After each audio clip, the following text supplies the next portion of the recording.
Le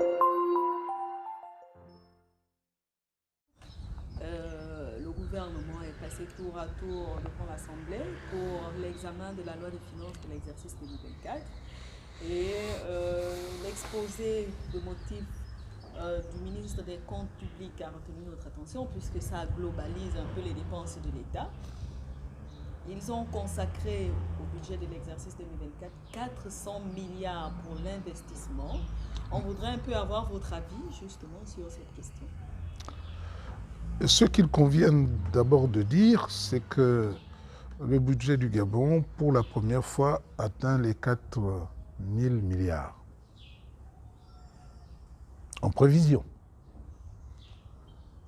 J'ai toujours pensé que s'il y avait efficience, efficacité dans le recouvrement des finances, s'il y avait moins de dispersion liée à la concussion, à la corruption, au vol, à l'accaparement de ce qui appartient à tous, c'est-à-dire des gens qui prennent pour eux ce qui appartient à tous et qui sont soit des actionnaires, des vrais faux actionnaires, des sociétés dans le domaine du pétrole et autres. Si tout cet argent, au lieu de leur être versé, était versé dans les caisses de l'État, le budget du Gabon serait beaucoup plus éloquent que celui de 4 000 milliards. La preuve vient de nous être donnée par le CTRI, qui a fait l'effort en très peu de temps, dans les conditions que nous connaissons, d'une gestion exceptionnelle du pays, de porter le budget à 4 000 milliards. Ceci dit, l'investissement qui est de l'ordre de 400 milliards, qui double pratiquement, montre cependant la faiblesse du développement du Gabon, liée à l'État. Ce n'est pas avec 400 milliards sur 4 000 milliards que vous allez impulser une véritable dynamique pour propulser le Gabon dans le rang des pays qui auraient pu déjà amorcer un véritable développement. C'est-à-dire que la part qui est toujours réservée à l'investissement est très faible. Et quand on se rend compte que ces 400 milliards ne vont pas être rendus disponibles pour vraiment faire ce qu'il y a à faire, et qu'il y a beaucoup au niveau de l'investissement, parfois un manque de réalisation, et que tout ce qui est projeté ne l'est qu'à la fin d'une année qu'à 30%, on comprend que le Gabon, au lieu d'avancer, recule. Lorsqu'il y aura une véritable dynamique, on sent l'effort du CTRI d'essayer de doubler ce budget qui reste faible. On sent quand même cet effort. Mais le jour qu'on aura véritablement cette volonté d'impulser le développement, on se rendra bien compte que la part du budget dans un pays qui se cherche, où tout est à faire ou à refaire, devrait être au moins le tiers du budget général de l'État. Alors, Monsieur le Président, je ne vous coupe pas la parole. On a l'impression aujourd'hui que ce budget est en déphasage avec les annonces faites par le président du CTRI. Il a déjà été dans le Ouest maritime où il a fait un certain nombre de promesses concernant l'aménagement routier. Dans le Wellington également, dans le cadre de sa tournée. Dans l'Angounier aussi. Dans l'Angounier aussi. Il va faire à peu près les mêmes annonces dans tout le pays, sachant que la boucle en termes routiers au Gabon est de 5000 km. Est-ce que ce budget, justement, va permettre la réalisation ne serait-ce que du quart de ce réseau routier, sans compter les voiries urbaines. Il y a aussi la santé. L'investissement en termes de santé est criard dans les unités sanitaires publiques. Il n'y a pas de plateau technique. On ne retrouve rien du tout. Ça, c'est la santé. L'éducation également. Aujourd'hui, même dans les établissements primaires, il n'y a pas de bulletin pour les élèves. Ce sont les parents qui doivent encore cotiser 400 milliards. C'est un peu en déphasage avec les annonces faites par le président du CPR. Oui et non. Ça, c'est en déphasage au regard de ce que ces 400 milliards ne sont pas consacrés seulement aux routes ou à l'éducation ou à la santé. C'est consacré à l'ensemble des structures, à l'ensemble des ministères qui vont recevoir cet argent. Donc il y a un peu émiettement, mais on mesure ici l'effort qui est déjà fait. Cependant,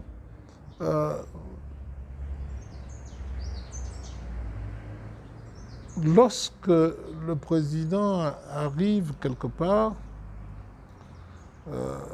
il annonce des choses, et comme il les a annoncées avant le budget, maintenant nous espérons que ce qu'il va désormais annoncer rentre dans le cadre de l'exercice budgétaire 2024, à moins qu'il fasse encore des projections pour 2025.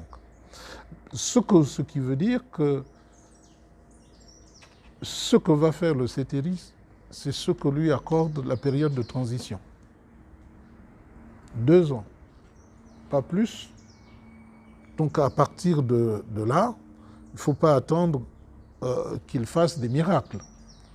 Mais c'est déjà un effort de fait que d'arriver à doubler le budget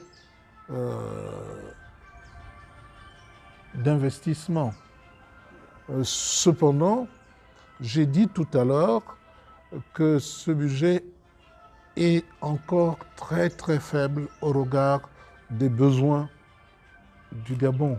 Il va falloir qu'à un moment ou à un autre, expurgeant la dette, que nous ayons un budget qui représente le tiers d'investissement, qui représente le tiers du budget général. Si nous arrivions à marquer cette tendance, ce qui est sûr que ça se saurait au niveau des routes, au niveau des infrastructures sanitaires, comme scolaires, comme universitaires. Vous voyez, on n'a pas abordé les problèmes de la construction des universités. Ça veut dire que le CETERI n'est pas là pour régler tous les problèmes.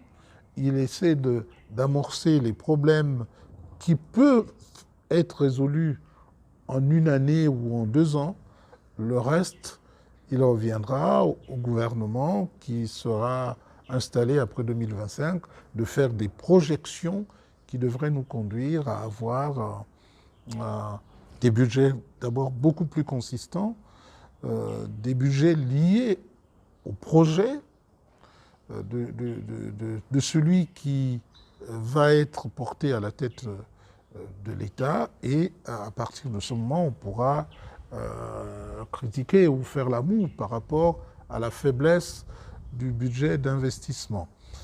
Mais il est sûr et certain que l'espoir suscité est à la hauteur de la question que vous posez, parce que beaucoup pensent que tout peut être résolu en très peu de temps. Non, la critique est aisée et l'art est certainement difficile. Et quand on est au pied du mur, on se rend bien compte des difficultés de tout ranger dans un budget, somme toute, étriqué. Et lorsque le président du CETERI a fait ses déclarations, on se rend compte effectivement, comme vous le dites, du décalage entre l'annonce des bourses. Tout le monde pensait que ce serait en 2023. Mais les spécialistes des questions des finances publiques savent que on peut faire des annonces, mais il faut bien préciser que pour 2024, à partir du budget de 2024, on va réintroduire la bourse pour que les parents n'aient pas à penser que c'est dès la rentrée 2023-2024. Et comme le budget est souvent mis en place tardivement, là aussi, il faudrait essayer, autant que faire se peut, de faire en sorte que le budget commence le 2 janvier pour se terminer le 31 décembre.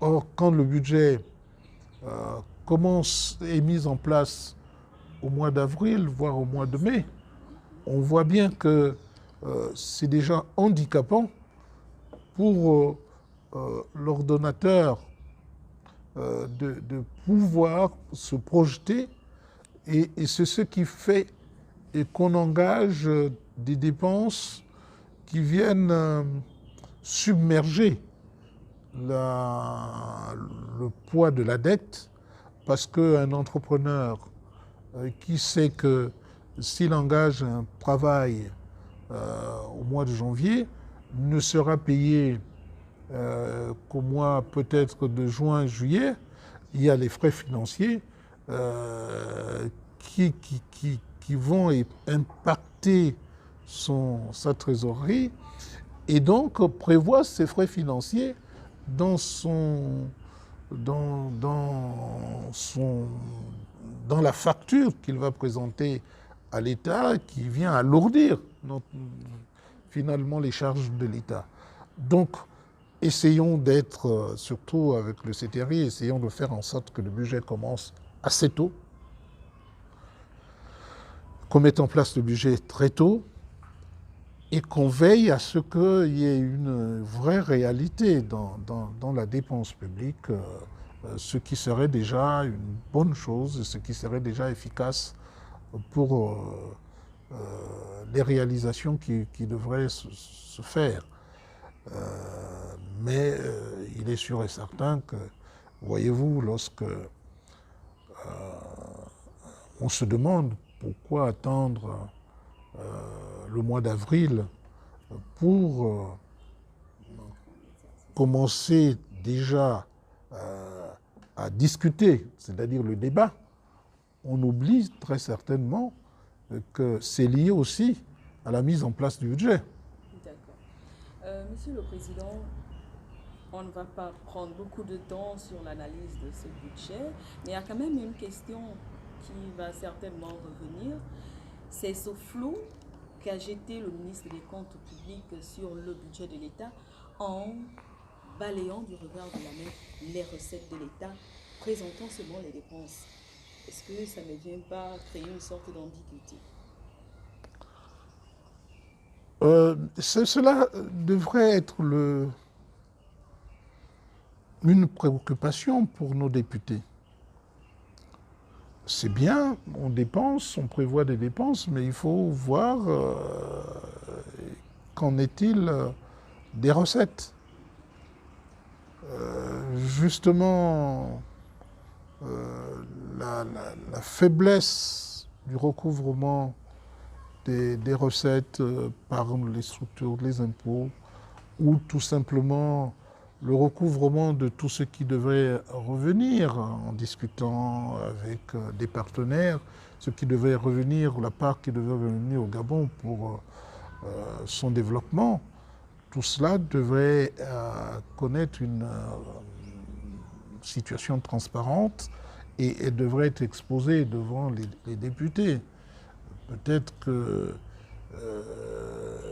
ces derniers, étant des députés de la transition, accompagnant la transition, n'aient pas eu à creuser de ce côté-là, mais effectivement, il faut d'abord, avant de dépenser, s'assurer que les recettes seront au rendez-vous. Vous avez parfaitement raison. Il y a plus de 100 jours que l'OCTRI est désormais à la tête de notre pays. Vous, en tant qu'homme politique et économiste en même temps, quel est le bilan que vous faites justement de cette prise de pouvoir? Non, il faut voir l'ambiance que le CETERI crée. Parce que l'avènement du CETERI fait que cela a suscité beaucoup d'intérêt. Vous savez, je me souviens d'une chose. J'avais des terres et je suis allé chercher Olam pour dire venez investir le palmier, venez investir dans le palmier sur mes terres. Quels que soient les résultats dans ces conditions, je ne peux pas être le premier à critiquer, sinon à voir les investissements réalisés par Olam, les voir de manière favorable. Parce que je ne vois pas ce que je reçois personnellement, mais je vois la transformation de l'environnement et le fait que ça apporte du travail à des jeunes Gabonais. Même si moi-même, je ne suis pas totalement satisfait, mais je n'ai pas à me plaindre. Autrement dit, le fait pour les Gabonais d'avoir appelé sans savoir à qui s'adresser, mais d'avoir une réponse par le CETERI du dégagement d'un système qui l'oppressait, mais qui était là et parti pour durer encore longtemps, faire en sorte que, quelle que soit la faiblesse des réalisations, les Gabonais trouvent déjà positif que cela a été fait. Ça s'appelle l'état de grâce. On est dans un état de grâce et donc toute analyse objective ne peut pas être porteuse, si ce n'est être jugée par le peuple médusé de gens qui sont aigris, qui n'ont rien fait. Et donc de dire clairement que l'environnement créé par le CETERI est un environnement qui suscite beaucoup d'intérêt. Et c'est en cela qu'il faut faire très attention, parce que quand ça suscite beaucoup d'intérêt, quand ça suscite beaucoup d'engouement, c'est comme une bulle. Et il faut rendre consistant cette bulle par le budget que nous avons vu d'investissement, qui reste très faible au regard du budget général de l'État, c'est-à-dire 10%. Oui, c'est seulement après analyse de ce budget qu'on se rend compte que les déclarations faites qui ont suscité beaucoup d'intérêt n'auront de répondants qu'en 2024. Mais ça a déjà suscité beaucoup d'intérêt. Et donc, le jugement des Gabonaises et des Gabonais est un jugement positif. Par exemple, les bourses. Étant donné que il fallait bien servir aux Gabonais quelque chose, ça a été servi peut-être avant, mais c'est pour préparer la digestion, pour préparer l'ingestion et la digestion de tout ce que le président a promis, les bourses, promettre de faire la route de Meyoké, de faire la route de Yem Guinée équatoriale, de faire la route d'Endé-Ngongo, d'essayer d'amener, en poursuivant les investissements qui ont été réalisés déjà par les prédécesseurs jusqu'à Bifoun et de faire Bifoun jusqu'à Njolé. J'espère qu'on fera aussi Bifoun-Lambaréné parce que cette route est une route gangrenée et qui a besoin d'être prise en main si nous ne voulons pas la perdre définitivement. Et il faut aussi voir que nous sommes encore dans les promesses hein, j'ai parlé des bourses, j'ai parlé d'autres choses qui ne vont se concrétiser qu'en 2024. Donc, mais cela, c'est le gouvernement qui doit pouvoir susciter l'attention des populations en disant que ça va se faire, qu'il faut être patient, mais que ce n'est pas encore dans le concret, et il faut le comprendre, parce que le budget était déjà engagé, mais que toutes ces promesses qui ont été faites et le fait de savoir poursuivre ce que les autres ont engagé, c'est-à-dire la continuité de l'État, suscite espoir. D'autres auraient pu dire, bon, écoutez, la route contournante qui va essayer de décongestionner la voie qui mène à Kanda, on peut l'abandonner, on a d'autres priorités, mais ils ont eu l'intelligence de la poursuivre et de faire en sorte que assez rapidement, on puisse l'utiliser. La voie qui est prévue, qui vient d'être annoncée au Vendo jusqu'au PK 15, est aussi salutaire parce que ça décongestionne surtout le tramway.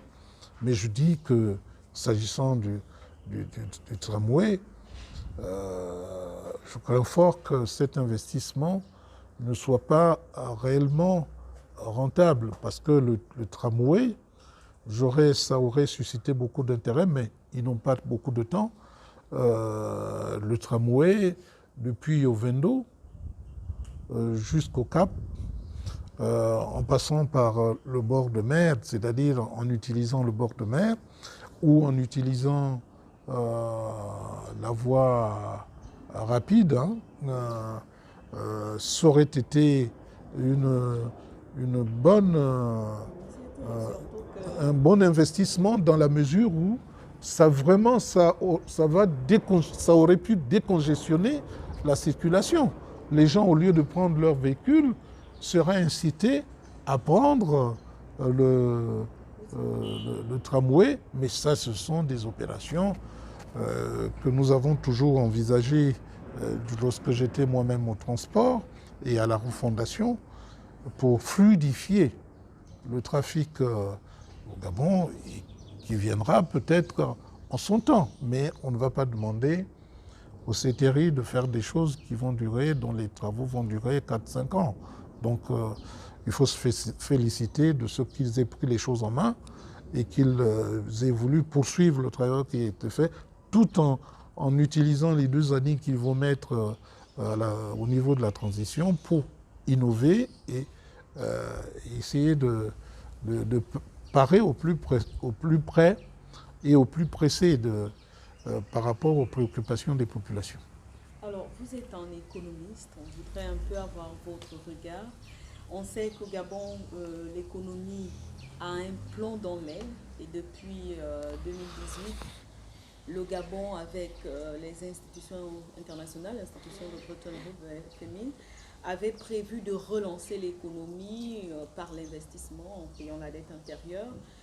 Aujourd'hui, avec le CTRI à la tête du pouvoir, ils ont déjà payé 1400 milliards de dettes extérieures, une dette qui était élevée à plus de 8 000 milliards, et rien au niveau intérieur.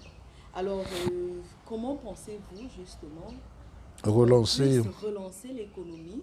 Est-ce que ce sera par l'investissement ou par la consommation? Le problème de relancer l'économie par la consommation, en distribuant les pensions, en distribuant les salaires, pour consommer ce que le Gabon ne produit pas, rend un peu illusoire la relance. Si le Gabon produisait lui-même ce qu'il consomme, la relance par la consommation, ce serait une chose excellente. Mais comme je l'ai toujours dit, le Gabon est un pays tourné en arc de cercle vers l'extérieur. Tout ce qui rentre ressort. C'est pourquoi nous pouvons dire qu'une fois l'exploitation de nos ressources du sol et du sous-sol terminée, nous serons le pays le plus pauvre du monde, puisque le Gabonais ne sait pas s'organiser et s'en sortir par lui-même, par ce qu'il produit, et s'inventer une nouvelle vie. Mais il n'y a pas à désespérer. Nous sommes conscients qu'il faut mettre les Gabonais au travail, les inciter à le faire. Moi, à mon modeste niveau, quand je me préoccupe de mon ranch, quand je me préoccupe de mon agriculture, j'essaie de dire aux populations de ma contrée, faites un peu comme moi, parce que c'est ça qui va nous permettre d'épargner ou de ne pas être comme un panier percé, où quand on met quelque chose, ça ressort très vite de l'autre côté. Donc, effectivement, vous avez parfaitement raison, d'où le fait d'inciter les Gabonais à se mettre au travail et à essayer de produire ce qu'ils vont eux-mêmes consommer. Et vous avez raison de parler du désendettement du Gabon vis-à-vis de l'extérieur. Mais j'avais dit un jour au ministre de l'économie et des finances de l'époque, pour Paul Tungui, pour ne pas le citer, en disant, s'agissant de la dette intérieure, que les quelques Gabonais, quand ils le sont, quand ce qu'ils ont, ils l'investissent véritablement sur place, ce sont les seuls qui stimulent le développement du pays. Parce que si vous privilégiez la dette extérieure, c'est très bien parce que ça vous permet de faire d'autres tirages, c'est-à-dire ça incite les bailleurs de fonds à vous prêter de l'argent. Mais si vous négligez la dette intérieure, celle qui va aux petits épargnants, ceux qui ont construit, par exemple dans le domaine du logement, ceux qui ont construit leur petite maison et qui mettent ça à disposition de l'État, si vous ne leur donnez pas de quoi poursuivre, tout en sachant que quand vous donnez l'argent à un Gabonais, vous ne donnez pas qu'à ce Gabonais, vous donnez à la multitude de ceux qui vivent grâce à ce que vous donnerez à ce Gabonais. Quand vous donnez de l'argent à un Mauritanien, bon, c'est pour le Mauritanien et pour la Mauritanie. Donc, il faut savoir mener des actions et ne pas décourager ceux parmi les Gabonais qui ont su épargner et ont investi et qu'il faut stimuler en payant la dette intérieure. Si vous devez à quelqu'un 192 millions, un Gabonais, et que vous le faites attendre, vous le tuez. Et l'économie prend un coup, parce qu'il ne pourra plus redistribuer. Et ça s'entraîne beaucoup plus de pauvreté, puisque le Gabonais, par définition, celui qui a investi, on dit chez nous que le riche est l'esclave du pauvre. Donc, quand il a un peu d'argent, il le redistribue autour de lui, et c'est comme ça que le système est tenu. Mais si vous appauvrissez celui-là, vous vous mettez en difficulté, vous avez beaucoup de gens qui crient, famine, et qui ne savent plus où se raccrocher. Donc, vous avez raison de vous poser la question de savoir qu'en est-il de la dette intérieure. Tout gouvernement responsable devrait se préoccuper de cette dette intérieure, surtout quand elle se justifie et surtout quand ça s'adresse non pas à des entrepreneurs qui finalement, même si c'est la petite entreprise intérieure, mais qui ont des ramifications à l'extérieur, qui prennent et qui envoient tout à l'extérieur. Mais des Gabonais, celui qui a construit sa petite case, qui a fait confiance à l'État, parce qu'il va avoir un loyer qui est ridicule, que l'administration des finances s'efforce de minimiser, de réduire, en croyant bien faire. Or, il se trompe. Il faut encourager, valoriser les loyers selon des dispositions que l'État a eu à prendre, c'est-à-dire 2% tous les 2 ans. C'est ce qui fera que ce Gabonais-là ait la possibilité de construire d'autres, d'améliorer son logement pour que le fonctionnaire puisse se loger décemment. Mais si on n'a pas compris cela, si on se dit, mais oui, on va accroître des revenus à tel individu, c'est un Gabonais, ça va être gênant. On se trompe, on ne suit pas la bonne direction qui favorise l'initiative, qui donne l'exemple de la réussite dans un pays qui est quand même le nôtre, où on devrait avoir plus de Gabonais riches chaque année, plutôt que beaucoup de Gabonais qui quittent, qui plongent dans la pauvreté, parce qu'ils n'en peuvent plus. Donc vous avez parfaitement raison, j'invite et le ministre de l'économie et le ministre des comptes publics à méditer cela. Il faut bien analyser la dette intérieure et savoir à qui ça s'adresse pour que le petit épargnant ne puisse pas être lésé et écrasé dans cette dette intérieure et négligé. Ce serait pour le Gabon encore s'enfoncer davantage. Merci, Monsieur le Président.